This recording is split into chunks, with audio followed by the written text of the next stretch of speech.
말씀을 가지고 용서의 의미라는 제목으로 함께 말씀을 나누고자 합니다. 용서의 의미라는 제목으로 함께 말씀을 나누고자 합니다. 여러분 살면서 바람을 피워본 적 있습니까?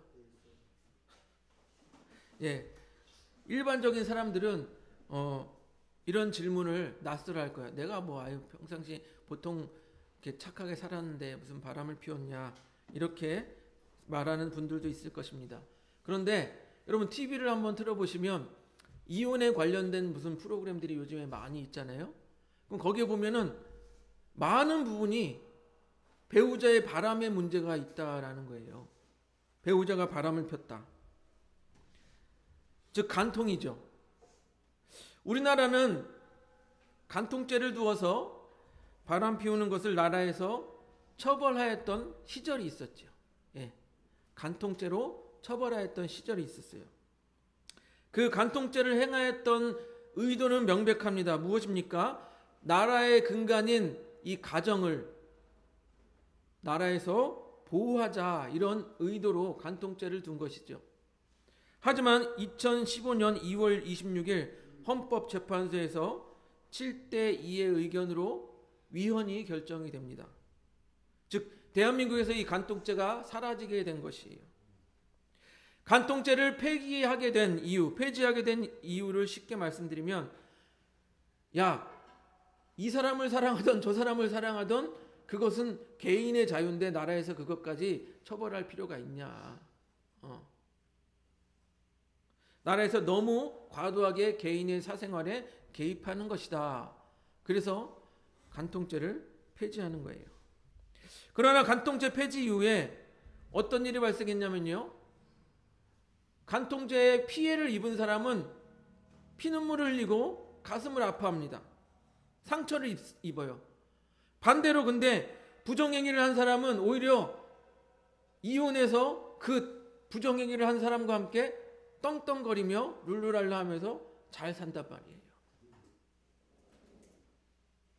그럼 간통죄 폐지한 게 맞아요? 안 맞아요?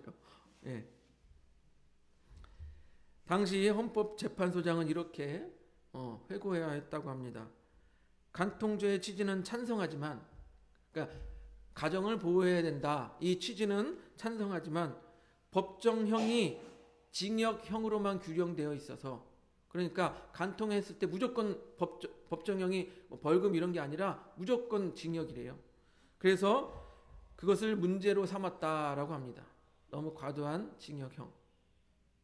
그래서 이들이 헌법재판관들이 생각했던 건 무엇이냐? 이것을 위헌으로 하고 나중에 국회에서 좀 보완적인, 그것을 좀 보완할 수 있는 다른 법을 제정하기를 바랬는데, 그런데 국회에서 아무것도 하지 않았다는 거예요. 그 후로.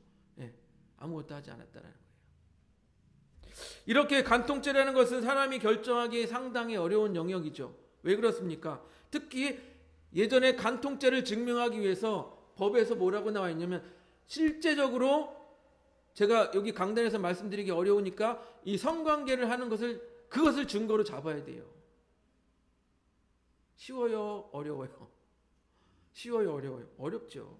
왜냐하면 대부분 이 간통이라는 것, 음행을 저지르는 그 장소가 어딥니까? 은밀한 장소잖아요. 사람들이 없는 은밀한 장소에서 그렇게 간통, 음행을 저지르는데 어떻게 사람이 그것을 증명할 수 있냔 말이에요. 심정은 있는데 물증이 없는 것 아니겠습니까? 예. 그렇게 이 간통죄가 증명하기가 상당히 어려웠다라고 합니다. 그래도 대한민국이 어떤 나라입니까? 대한민국이 불가능이 없는 나라 아니겠습니까? 예, 그래서 의심한 사람들이 사설탐정, 신부름센터 등을 이용해서 치밀하게 뒤쫓다가 그 현장을 모텔이면 모텔, 호텔이면 호텔, 메토실이다 해가지고 그 피해자와 함께 동시에 급습을 하는 거예요. 우리 드라마나 영화에서 많이 보셨죠? 급습을 해서 그 현장을 딱딱딱 해가지고 딱 이거를 증거로 딱 하는 것입니다. 예. 그런데 여러분, 옛날에 성경이 쓰여졌을 때 간통죄를 증명할 수 있을까요? 쉽지 않겠죠. 예. 마음속으로 의심은 가는데 정황적인 증거는 있는데 어떻게 증명할 길이 없는 거예요. 뭐 당시에 뭐 사진기가 있어요. 뭐가 있습니까? 아무것도 없잖아요. 그래서 유명한 말씀이 있습니다. 바리새인들이 예수님께 나와서 예수님을 시험합니다. 예수님, 아내를 버리는 것이 옳으니까. 아내를 버리는 것이 옳으니까. 예수님께서는 모세가 뭐라고 말했냐 이렇게 되묻습니다.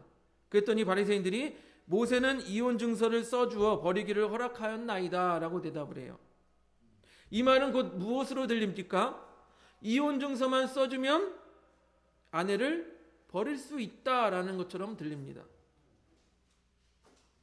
앞에서 말씀드린 것처럼 바람 피운 것, 간통한 것, 정황 증거는 있는데 심증은 있는데 증명할 길이 없네.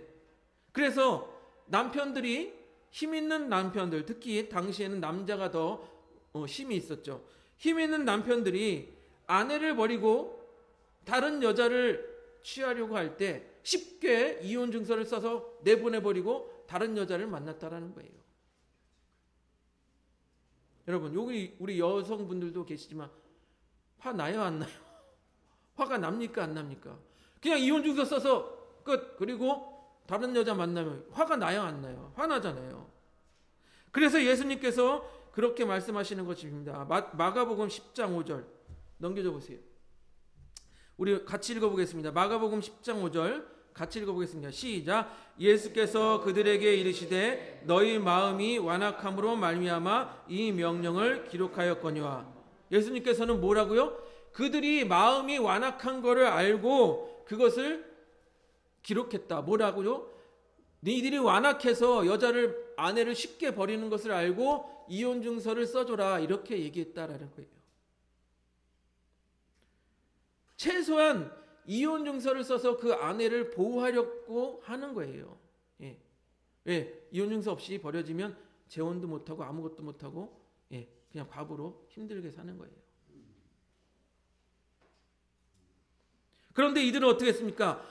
이혼 증서만 쓰면 돼? 그래서 이혼 증서를 역으로 자기들을 이게 유리한 쪽으로 이용해서 이혼 증서만 써주고 이혼하면 돼. 이렇게 자기들 유리하게 해석해 버린 거예요. 그렇기 때문에 나오는 말씀이 마가복음 10장 11절 12절 말씀이에요. 넘겨줘 보세요. 같이 읽어보겠습니다. 시작. 이르시되 누구든지 그 아내를 버리고 다른 데 장가드는 자는 본처에게 간음을 행하미요 또 아내가 남편을 버리고 다른 데로 시집가면 간음을 행함이라. 이 말씀을 언뜻 보면은 이혼한 사람은 재혼하지 말라라고 들리는 것 같아요. 그런데 사실은 재혼하지 말라라고 하면 안 되죠. 그럼 지금 우리 대한민국에 이혼했다 재혼한 사람들은 전부 다 말씀을 어긴 죄인이 되지 않습니까? 예. 이 말씀은 우리가 어떻게 이해해야 되냐면 남편을 버리고 혹은 아내를 버리고 음행할 목적으로, 즉 바람필 목적으로 버리고 재혼하는 것, 그것을 하지 말라는 거예요. 예. 무슨 말씀인지 이해가 되십니까? 예.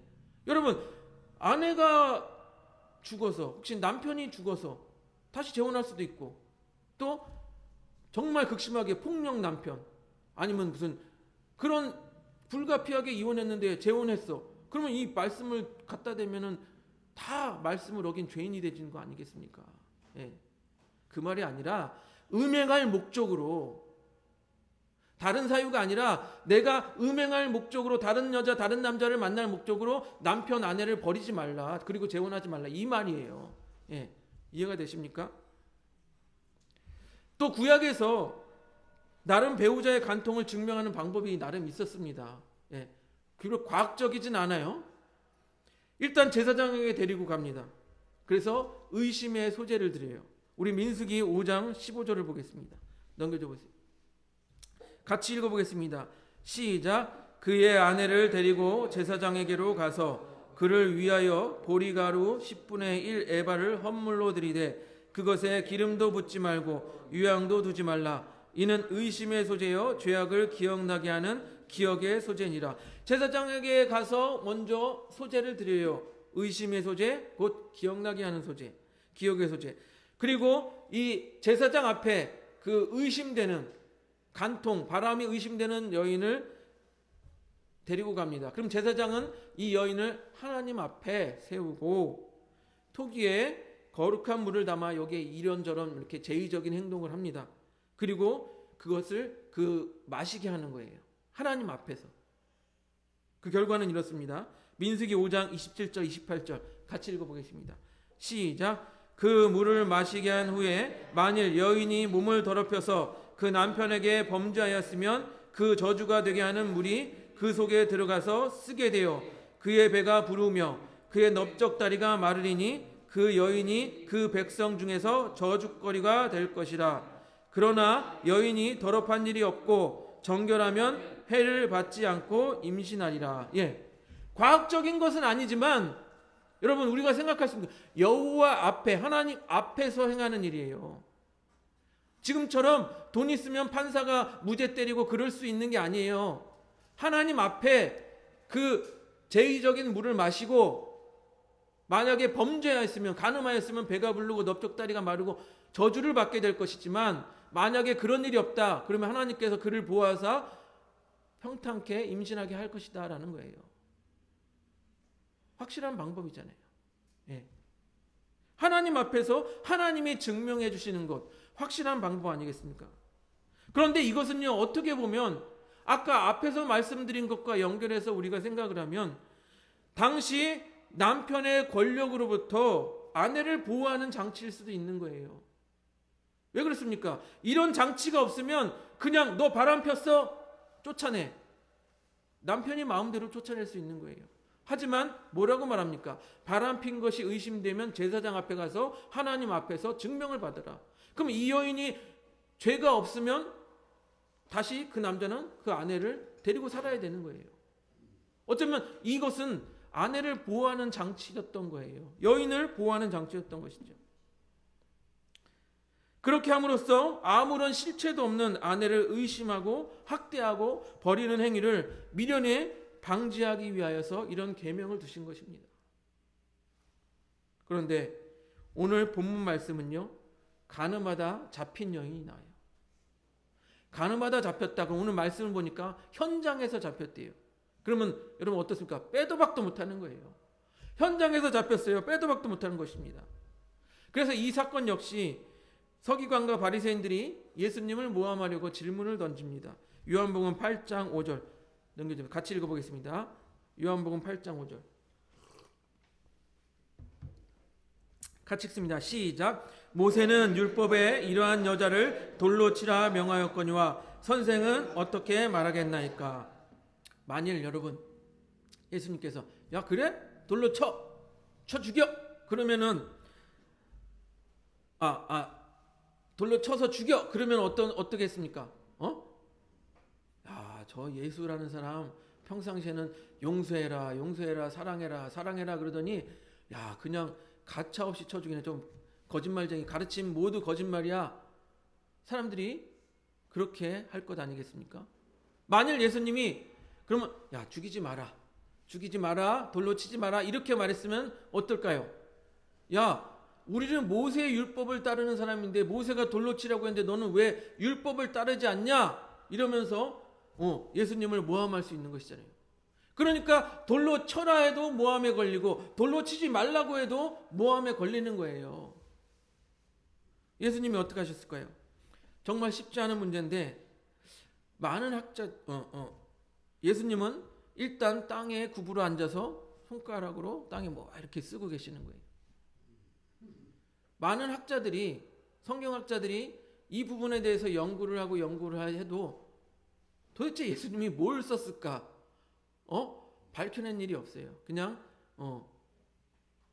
추측만 하는 것입니다. 근데 상황적으로 보았을 때 어쩌면 예수님께서는요. 이 흥분한 무리들, 돌을 들고 쳐 죽이려고 하는 이 흥분한 무리들에게 잠깐 침착해질 시간적 여유를 준 것일 수도 있는 거예요.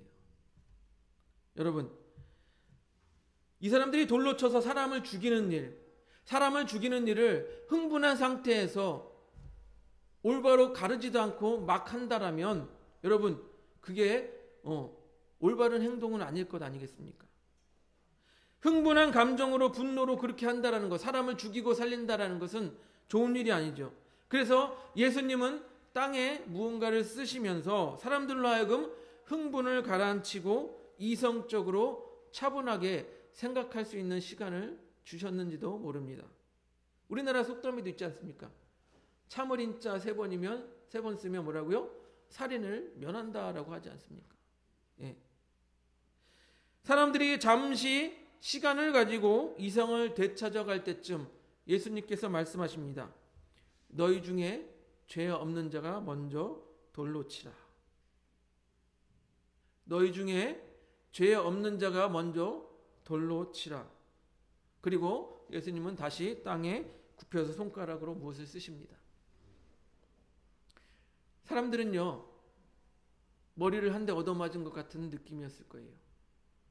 지금까지 저 가늠한 여인 모세의 율법에는 돌로 쳐서 죽이라고 했으니까 당장 죽이자 하고 돌 들고 막 죽이려고 하는데 너희 중에 죄 없는 자가 먼저 돌로 치라. 그래? 나는 죄가 없나? 나는 죄인이 아닌가? 한 사람씩 생각해 보았을 것입니다. 그리고 돌을 내려놓고 그 자리를 떠나게 된 것이죠.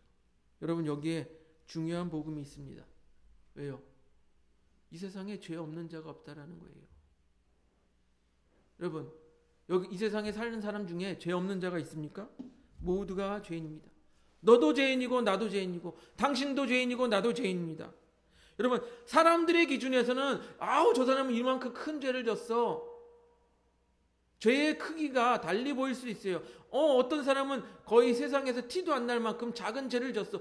사람들 기준에는 죄의 크기가 달라 보일 수 있어요. 하지만 하나님이 앞에서 하나님이 보시기에는 모두가 죄인이라는 것입니다.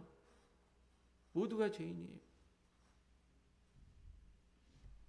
오죽하면 예수님께서 뭐라고 말씀하셨습니까?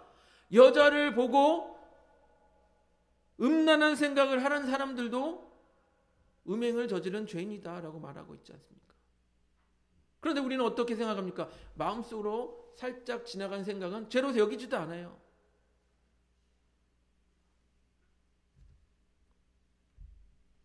이렇게 모두가 죄인이고 여러분도 죄인이고 저도 죄인이고 우리가 예수님을 믿고 이 죄인인 우리가 예수님을 믿고 구원받은 것이 얼마나 큰 은혜입니까, 여러분? 이것이 바로 우리에게 복음이 되는 거예요. 그렇게 자신들의 죄인임을 깨달은 사람들이 하나 둘씩 돌을 내려놓고 그리고 집으로 돌아갑니다. 우리 요한복음 8장 9절을 같이 읽어보겠습니다. 넘겨줘 보세요. 같이 읽습니다. 시작. 그들이 이 말씀을 듣고 양심의 가책을 느껴 어른으로 시작하여 젊은이까지 하나씩 나가고 오직 예수와 그 가운데 섰는 여자만 남았더라. 그들이 양심의 가책을 느꼈다라고 합니다. 달리 말하면 여러분, 양심의 가책을 느끼지 못하는 사람은 뭐라고요? 예수님의 말씀을 들을 수가 없다라는 거예요. 자신을 돌아볼 수 없는 사람, 자신을 돌아보지 않는 사람은요, 결국 뭐라고 말합니까? 나 죄 없는데? 이렇게 말한다는 거예요. 저는 그래서 그리스도의 덕목으로 중요한 것 한 가지를 이 자기를 돌아볼 수 있는 능력을 저는 꼽습니다. 왜요? 자기를 돌아보지 않으면 자기의 죄를 깨닫지 못해요. 그렇게 예수님과 가늠한 여인만 남게 됩니다. 우리 요한복음 8장 10절 같이 읽어보겠습니다. 넘겨줘 보세요. 같이 읽어보면 있으면 10절 시작. 예수께서 일어나사 여자 외에 아무도 없는 것을 보시고 이르시되 여자여 너를 고발하던 그들이 어디 있느냐? 너를 정죄한 자가 없느냐? 가늠한 여인을 고발하고 돌로 치려고 했던 사람들이 모두 돌아갔어요. 그런데 예수님께서 뭐라고 말씀하십니까? 너를 정죄한 자가 없느냐라고 물어보는 거예요. 여기서 정죄라는 단어가 나와요. 정죄 무슨 말이냐면 죄를 정하다라는 거예요. 죄를 정하다. 죄인이라고 낙인을 찍는 거예요. 예. 앞에서 간통죄 말씀드렸는데 판사가 당신은 죄인입니다. 유죄 딱 이렇게 하는 걸 정죄라고 하는 거예요. 정죄. 그런데 가늠한 여인에게 정죄 곧 당신은 죄인입니다 하는 사람들이 다 어떻게 됐어요? 떠나갔다라는 거예요. 그리고 예수님도 정죄하지 않겠다라고 말씀하십니다. 요한복음 8장 11절 우리 같이 읽어보겠습니다. 넘겨보세요. 8장 11절 시작. 대답하되 주여 없나이다. 예수께서 이르시되 나도 너를 정죄하지 아니하노니 가서 다시는 죄를 범하지 말라 하시니라. 나도 너를 정죄하지 아니하노니 라고 말씀하십니다. 근데 여러분 예수님은 재림하실 때 어떻게 오십니까? 심판자로 오시는 거예요. 심판할 자로 오십니다. 우리의 재판관 되시는 분이 예수님이에요. 그 예수님이 정죄하지 않겠다라고 말씀하십니다. 가늠하다 잡힌 여인에게 너를 죄인이라고 부르지 않겠다, 용서하겠다라고 말씀하시는 거예요. 예수님의 용서죠. 우리는 예수님을 믿음으로 말미암아 죄에서 자유하게 되고 의인이라 칭함을 받게 됩니다. 의인이 되는 거예요. 로마서 3장 23절 24절 같이 읽어보겠습니다. 시작. 모든 사람이 죄를 범하였음에 하나님의 영광에 이르지 못하더니 그리스도 예수 안에 있는 속량으로 말미암아 하나님의 은혜로 값없이 의롭다 하심을 얻은 자가 되었느니라. 아멘. 여러분 우리는 이 은혜를 기억해야 돼요. 우리가 값없이 의롭다함을 입은 자입니다. 너도 죄인이고 나도 죄인이고 우리 모두가 죄인이지만 우리의 죄를 대신 지신 예수 그리스도로 말미암아 우리가 정죄함을 받지 않고 어떻게 됐다고요? 더 이상 정죄함이 없고 우리 안에 의롭다함이 우리를 의롭다고 불러주신다라는 거예요. 우리는 이 은혜를 기억해야 됩니다. 그런데 예수님께서 그 큰 은혜를 주시고 너는 의로운 사람이야 라고 불러주셨는데 여러분 우리가 죄를 지을 수 있어요? 너는 죄인이 아니야, 쉽게 말하면 너는 도둑놈이 아니야 했는데 도둑질을 할 수 있어요? 예수님께서도 그래서 가늠한 여인에게 뭐라고 말씀하십니까? 가서 다시는 죄를 범하지 말라라고 말하는 거예요. 그렇습니다. 이 예수님의 용서의 은혜는요, 우리의 어떤 노력도 없이 값없이 받은 은혜예요. 그러면 우리가 그 큰 은혜를 받은 자로서 죄를 지을 수 없다라는 거예요. 우리 로마서 6장 15절 같이 보겠습니다. 넘겨줘 보세요. 6장 15절 같이 읽습니다. 시작. 그런즉 어찌하리요 우리가 법 아래 있지 아니하고 은혜 아래 있으니 죄를 지으려 그럴 수 없느니라. 예, 이해가 되세요? 법 아래 있어서 정죄, 너는 죄인이야 딱 찍힘을 받으면 우리가 죄인이 되지만 은혜 아래 있어서 예수님께서 용서해 주시고 더 이상 너는 죄인이 아니고 의인이다 이렇게 말씀해 주시면 우리는 죄를 지을 수 없다는 거예요.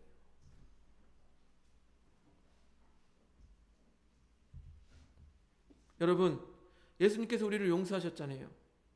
또 우리를 의롭다고 하셨잖아요. 여러분 왜 그랬을까요? 우리가 더 이상 죄를 짓지 않기를 원하시기 때문입니다. 그리고 그 용서의 은혜를 받은 자로서 우리는 어떻게 해야 돼요? 죄를 짓지 않으면서 살아야 되는 거예요. 왜요? 가서 다시는 죄를 범하지 말라. 이것이 바로 용서의 의미인 것입니다. 여러분 예를 들어서 어머니가 마지막 유언으로 아들아 너는 더 이상 도둑놈이 아니야 의인이야 이렇게 딱 말해주셨는데 그리고 돌아가셨는데 아들이 어머니가 돌아가자마자 또 도둑질하고 또 악한 짓을 하면 여러분 그 사람이 사람입니까? 예, 사람입니까? 양심에 화인 맞은 사람 아니겠습니까? 마찬가지로 우리도 예수님이 우리에게 너희는 죄인이 아니야 의로운 자야 말씀해 주셨는데 우리가 죄를 지을 수 있겠습니까?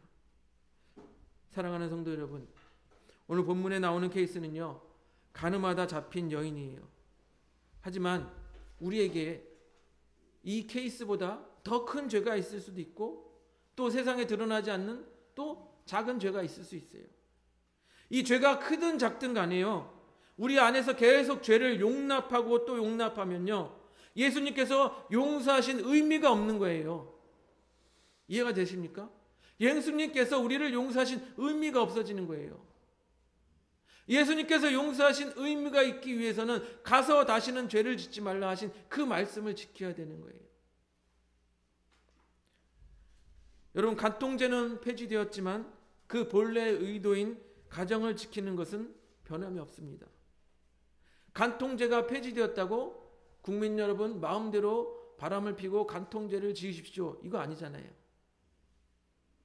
모세의 이혼 증서가 마음대로 아내를 버리고 다른 여자를 만나라는 것이 아니라는 것을 말씀드렸잖아요. 예수님께서 용서하신 것이 죄를 지으라는 것이 아니에요. 우리는요, 그 말씀의 본래의 의미를 자신이 유리하게 해석하는 경향이 있어요. 말씀이 들리면요, 자기에게 유리하게 해석하지 말고 말씀이 들려서 양심에 찔리면 어떻게 돼요? 자기를 돌아봐야 되는 거예요. 예수님께서 말씀하셨잖아요. 너희 중에 죄 없는 자가 먼저 돌로 치어라. 마음에 찔려요. 양심의 가책을 받아요. 그러면 어떻게 돼요? 자신을 돌아봐요. 우리 성경에 나온 사람들 돌아보고 들었던 돌을 내려놓고 다 돌아갔어요. 마찬가지로 정죄하지 않겠다는 예수님의 용서는요, 우리에게 죄를 지어도 괜찮다라는 말이 아닙니다. 우리가 이 죄를 심각하게 생각하고 돌이키라는 의미가 담겨 있는 거예요.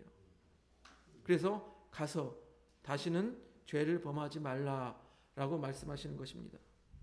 이것이 예수님께서 우리를 용서하신 진정한 의미일 것입니다.